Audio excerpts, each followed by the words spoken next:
Alright fellas, you've been casted for this podcast. Mate, you'll be podcaster number 1 with original Asian perspective. And Alex, you'll be Hispanic podcaster number 2 without original Asian perspective. Make sure not to stray from your roles, boys. Alright, good luck. Rolling in 5.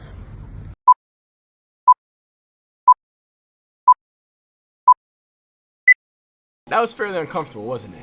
You know, being cast like that, there's a feeling of being limited and controlled. Well, that's what Charles Yu wanted to convey to his reading audience in his 2020 bestseller, Interior Chinatown. Told in second person, Interior Chinatown drops the reader into the life of Willis Wu, a guy who's been stuck playing minor roles like generic Asian man in a generic cop show called Black and White. Willis, like all Asians in the Hollywood industry, dreams of one day reaching the pinnacle for Asian actors, which is Kung Fu Guy. And if that makes you a little queasy, well, that's a good thing. Alex and I are going to dive into the nuance, or lack of it, in Hollywood, identity, assimilation, and the predetermined role society gives us. Importantly, we read this book in our satire class, and we will also discuss when and how Charles Yu utilizes satire successfully, to what degree it was successful, and the big question of, was this book even worth reading? All right. So importantly, this novel is split up into 7 different acts, with the climax of it coming in the 6th act, The Case of the Missing Asian, which is where Willis Wu, after running away from the Black and White show, from his role as Kung Fu Guy, which is an extension of the generic Asian man, he's put on trial for this. And for what we don't know, is he the victim, is he the defendant? We don't know. But older brother, importantly, Willis Wu's older brother, comes back and is his defense lawyer, right? So it's going to be on page 232 to 233 at the end of the novel. And let's see what happens. State your name. Willis Wu. Mr. Wu, is it true that you have an internalized sense of inferiority? What? That because on one hand, you, for obvious reasons, have not been and can never fully assimilate into mainstream, i.e. white America. Yeah. What are you trying to say right now? And on the other hand, neither do you feel fully justified in claiming solidarity with the other historically and currently oppressed groups. That while your community's experience in the United States has included racism on personal and the institutional levels, including but not limited to immigration quotas, actual federal legislation expressly excluding people who look like you from entering the country. Legislation that was in effect for almost a century, anti-miscegnation laws, discriminatory house policies, alien land laws, and restrictive covenants, violations of civil liberties, including internment. That despite all that, you somehow feel that your oppression, because it does not include the original American sin of slavery, that it will never add up to something equivalent. That the wrongs committed against your ancestors were insignificant in magnitude with those committed against black people in America. And whether or not that quantification, whether accurate or not, because of all of this, you feel on some level that you maybe can't quite verbalize out of shame or embarrassment, that the validity and volume of your complaints must be calibrated appropriately, must be in proportion to the aggregate suffering of your people. Your oppression is second class. Looking at page 241, Willis is found guilty, and instead of defending himself further, he just reaffirms that he is in fact just generic Asian man. Let's see how that goes. Let's roll back the tape. Judge, jurors, I appreciate your thoughtfulness, and I understand your verdict. I prepared some remarks in response. It sucks being generic Asian man. But at the same time, I'm guilty of playing this role, of letting it define me, internalizing the role so completely that I've lost track of where reality starts and where the performance begins, and letting that define how I see other people. I'm guilty of it as anyone. Fetishizing black people and their coolness, romanticizing white women, wishing I were a white man. I put myself into this category. By putting ourselves below everyone, we're building a self-defense mechanism, protecting against real engagement. By imagining that nobody wants us, that we're so different from everyone else, we're privileging our own point of view. I look at all of you here. We got our surfers over there, our b-boys, floppy-haired emo guys, clean fade, lower tat guys, all of the varieties of the Asian American male. Most of us between 5'6" and 5'11". On some level, we do share something. We played NES and D&D in middle school. Our moms make the same foods, frying up radio and taro cakes. A dollop of hot stuff and a splash of soy sauce. Snack time. Our houses, they smell the same way. We have clutter, embarrassing piles everywhere. Random Asian toys, and shit mixed in. But I want to put this down and just make a final point. I am guilty. All of us are guilty. We contribute to this problem. I rest my case. After kind of reading both of those passages, it's striking. It's a very strange ending to the novel, right? I was kind of wondering what you thought about why Willis didn't he defend himself? Why did he just agree? I don't think that he had any space to defend himself from what he was vaguely being found guilty of.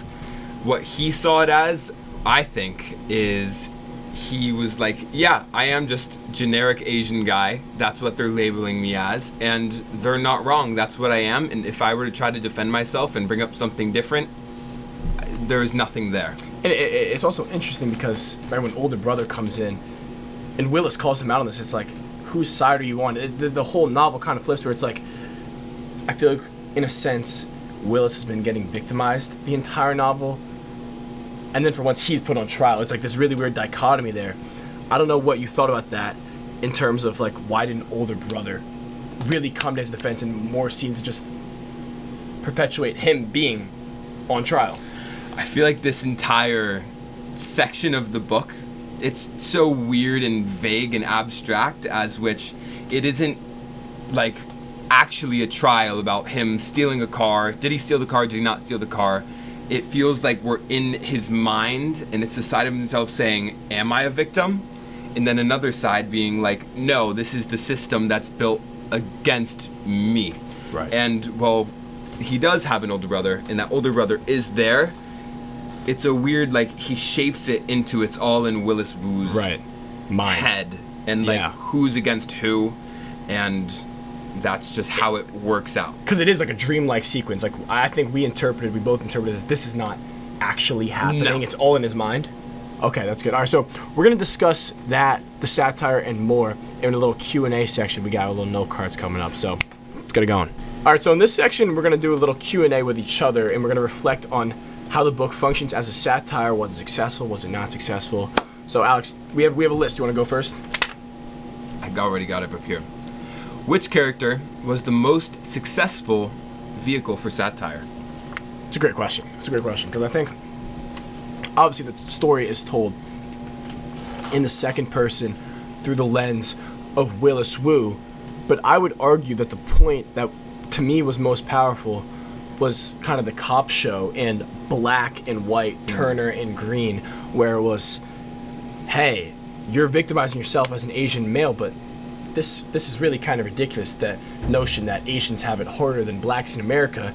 And I think that was really effective satire, because the point is not blacks have it worse than Asians, which is true. Blacks have had it worse in America than Asians, but it's that when minorities fight against each other, it just keeps white, it keeps green at the top of the power chain. So that's how I would respond to that. Nice. I think maybe I should ask you one now. Go for it. Oh, let's see. Did the satire ever feel on the nose for you, or did it feel earned? Like, did it feel forced to you? Because I feel like I felt like it felt forced, and it all just came in together at the end, where it was trying to send a message with that final court scene. There were clearly spots, such as the black and white cop show, where it wasn't. I don't think it was earned. There was some bad dialogue. There was some cheesy dialogue, which is dialogue that you would totally find in a cop show, and I think that they got that part on the nose, which is like, yeah, this is stuff that they would actually say. One example being like the episode title being The Wong Guy. Yeah. It's, you hate to see it, but in satire, usually not always, but usually there's supposed to be a solution provided, and I feel like with The Wong Guy, there's the problem. Appropriation, not great, and a bad pun, which is another horrible crime to have, even though it is realistic, but there wasn't really a solution provided to that. I also think to add on to that, right, what's the first thing we learn in an English class when we're in elementary school writing stories? Show, don't tell, right? Yeah. It's like a fundamental law of writing stories. In a good satire, we read The Handmaid's Tale. Never during The Handmaid's Tale did it upfront say what the satire was. We were supposed to infer, we were supposed to digest it. And I think something I didn't appreciate about this novel was it just the long Bullet points of like, this is the oppression, this is the suppression, this is everything that goes wrong for the Asian community.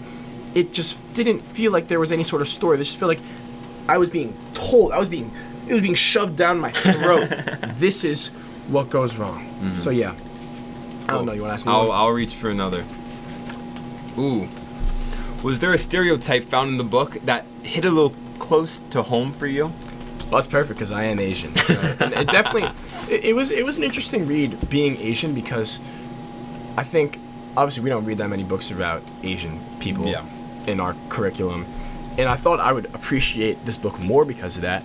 But I honestly found myself the entire time not relating to Willis Wu in his struggles at all, and I think I felt a little frustrated. And I want to dissect it a little bit because I don't know about you, Alex, but I felt like I have not suffered from any of the discrimination, oppression, or suppression in this novel whatsoever. I felt as though the lens in which it was looking at was so niche, Hollywood, like that's such a niche kind of group, that I didn't feel like it related to me at all. I don't know, did anything hit for you? I have a follow-up for you with that, which is, do you think it should have cast like a broader net as to who would have felt affected by it? Because I'm sure if you were like going into Hollywood stuff, you would see it and be like, this is what I might go through. But there's a bunch of movies now that I can actually, no, there's like one I can think of right now that has like a strong, like incredible cast, a variety of stuff for Asian American actors, which was Everything Everywhere All at Once. Do you see that? A great movie. Incredible movie. And I'm sure that earlier in their careers, those actors might have felt a similar story, maybe. Sure, to Willis. But yes, do I think... I will say I think the satire, it hits, and maybe it works with the kind of being put into the box of the actor for the Asian community, but I think more people... There's so much to say about the Asian experience. There really is, right? I've talked to my Nai, what she's been through, my Yeah, what he's been through. But this is so unique. How many people are actors? Not that many. Like, Not compared that to many, there's millions and millions of Asian people here. How many are actors suffering in Hollywood? I don't know. But let's move on. This is a good question. How did the book's satire of generic Asian man, the role they kind of put him in different spots, resonate with your own view of representation for your own culture, just representation in general in the media? That's a great question. For Hispanic people, a lot in movies, we get like specific little roles. One example of that instantly popped into mind. Have you seen Ant-Man? Of course. Do you know? Funny guy. I'm forgetting his name. He tells the long stories. He always gets like the fat, funny, like speedy, like comic relief guy. It's a very common. I feel like we're just put into tropes. Right. And a common music thing is, there's a Puerto Rican guy on stage. Let's throw in some salsa in there, which I love it. I love salsa, but it feels repetitive that we can find that just happen over and over and over. When generic Asian man is a trope that kind of expands into a bigger trope, which could be like, you could grab the pretty Asian woman, you could grab even the kung fu guy is up there. And I think some expansion of even that, as to not make it as tropey. And I would ask a follow-up question there, which would be, because I know the kind of different, some of the stereotypes, they are fairly accurate. Yeah, absolutely, like, especially, they are accurate, but my question would be, do you think the representation in the media is because that's so accurate, or do you think what the media puts out there, what we see, affects reality, or do you think reality affects what's on TV? Which, or you think it's a little bit of both? I think it's a chicken and the egg situation. Okay. Which, yes, I'll go back to the salsa music. That is a real thing, and we love it, and that gets exaggerated by the media that we consume, whether it's Instagram, TikTok on our phone, whether it's on the big screen. So it does stem from somewhere, but it could get twisted and tweaked a little bit by like a director of a movie, which might bring some inaccuracies to what people actually see on the screen. Right, like also, this is unrelated, but I think about sports, right? And in the black community, how often do we just see black people being portrayed as basketball players, NFL players, rappers, right? Musicians. Absolutely. Right?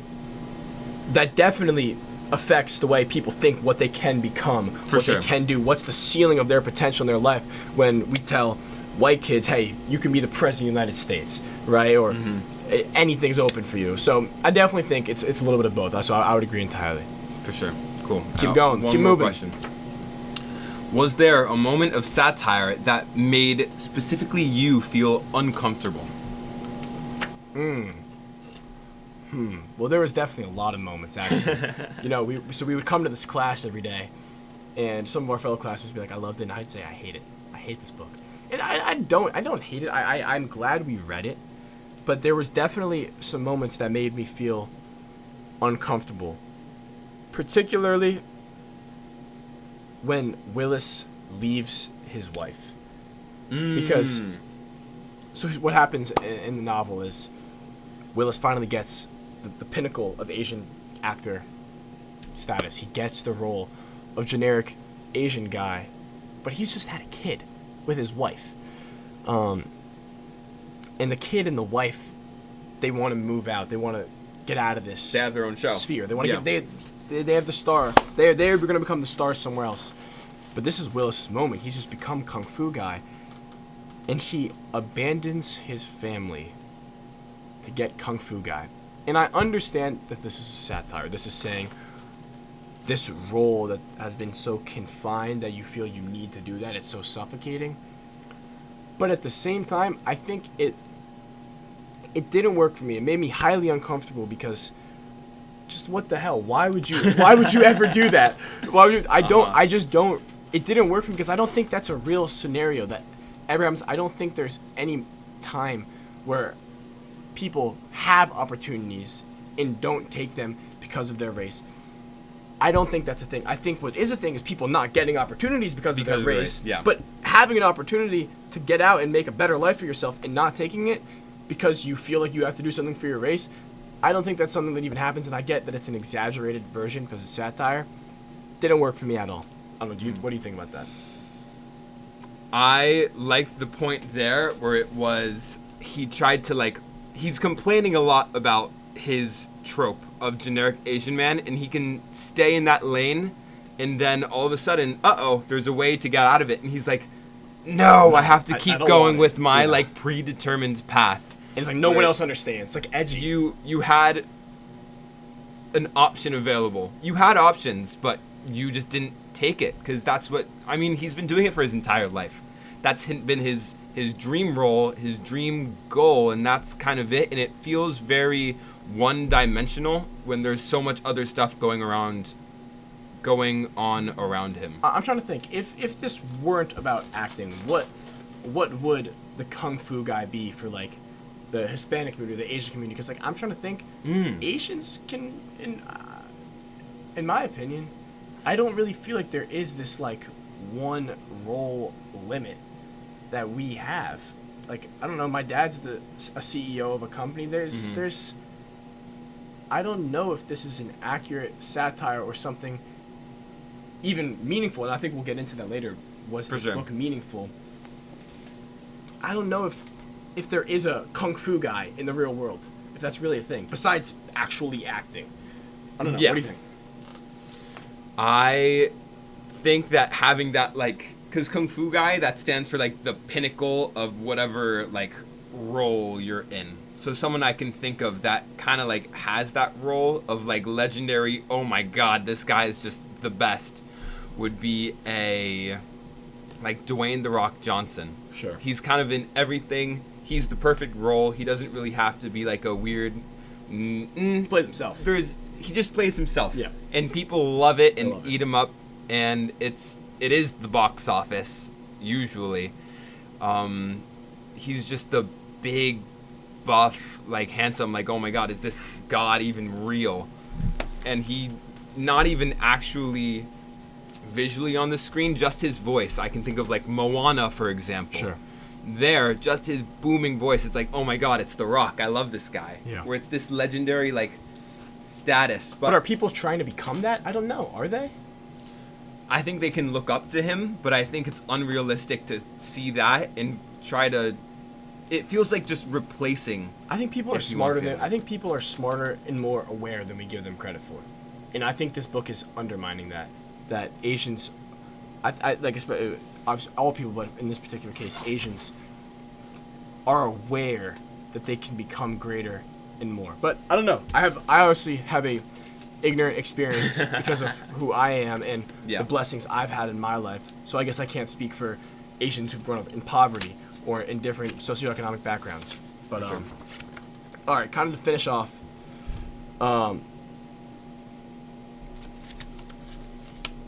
And I really like finishing, especially with the courtroom scene. So let's kind of get back to the courtroom scene. Do you think there's any part of this satire that people don't understand or is going over people's head? Because I think I have something in mind, definitely. If you have something, I would say go for it first. Okay, you if want me to have go something first? in mind. Yeah. So as I was hating on this book earlier, I've kind of alluded to this. I didn't get the satire for 95% of the novel. I was like, this is, as I've said, this is not a real thing.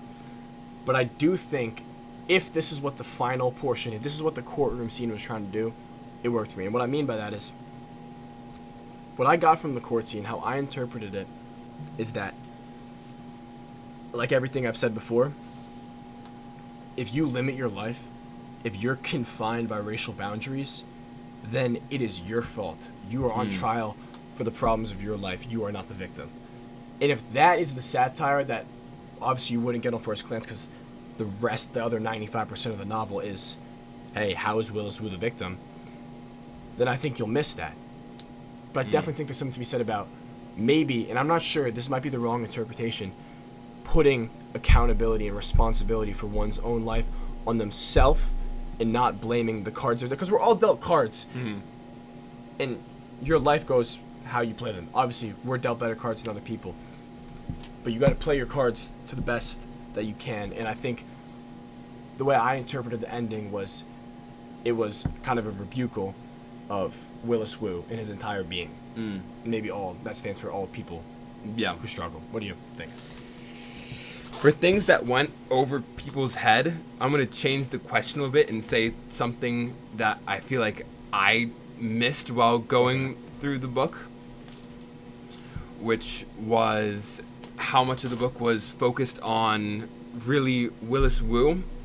Or I feel like I missed a bunch of his community and what happened with that part, and how sure the main protagonist of this is going to be Willis Wu, but then we get his parents, we have both of their backstories, we have the emperor on the 7th floor, that's a whole other section of the book, and what's an acceptable place to go into. Obviously the emperor on the 7th floor, his main role wasn't acting, it was bowing to people, having like a gong, and is handing like dim sum. Yeah. He's like a Sarku Japan guy. Yeah. Yeah. So that was another place where I feel like it was only mentioned for a brief moment, and there's stuff that I definitely could have missed there too, and people might have missed the overall sense of community that was found in this book. And I think we should finish this incredible podcast off with the essential question: Was this book worth reading? Was this book a valuable way to spend our time? Because I've read every page of this book. I can't speak about that for every book in high school. I read every single page of this book, and I was so frustrated with it at times. But was it worth reading? I'll let you go first on that one. I think it was worth reading. I think the conversations that it brought up, it was definitely entertaining during class. People had a lot of stuff to say. Disregarding the satire part, which is the opposite of this class, I think it was an entertaining enough story. There's an actor. He goes through the show. I like how it was portrayed through the notion of the screenplay format. I thought that was interesting, and I haven't seen that before. And it's a cool concept. Willis Wu's story was cool-ish. There were some disappointing moments in that. Definitely. Him leaving his wife and kid to go play a role in a show. That was weird. I would say it was entertaining enough to read, and the discussions that came out of it were important. Something you just said, do you think the screenplay format wasn't effective? It was definitely interesting. It was definitely intriguing. Yeah. Do you think it was effective? I think it was for satire. For the satire. For putting that in, I'll say it felt a little gimmicky at times. Yeah. I felt like it was, however, effective because it helped us see which parts of the book were in Willis Wu's mind, and then which parts were actually happening. And Willis Wu, in his mind, he has a one straight path. And you see in sections such as him now talking to his going-to-be wife, she kind of rips him out of that and pulls him back into reality, and that takes away from the screenplay format. And that helped emphasize his one track, and then here's another track where you could get out. And I kind of think, to conclude and to add on to that, I think the screenplay format, I don't know how effective it was in the satire, but what it definitely did, because it was inherently and intentionally confusing and misleading as to what was reality, what was the show, I think what we got from that as a class and what it forced us to do is really discuss what is reality, and does it matter, what matters, why does it matter, what pertains to actual substance. And I think for those reasons, I think this book was worth reading, even though I didn't enjoy a lot of it. As frustrating as some parts were, It was very frustrating at times, and I felt some things didn't work. I think there was enough substance to talk about, even if what we were discussing was the lack of validity to the points of this book. I think that still is worth discussing. So I will say this book was worth reading, and I had a great time, and I enjoyed this podcast, Alex, too. It was fun. I absolutely enjoyed this podcast. Great final project. Hope you have fun with this, Mr. Gelberg. Peace.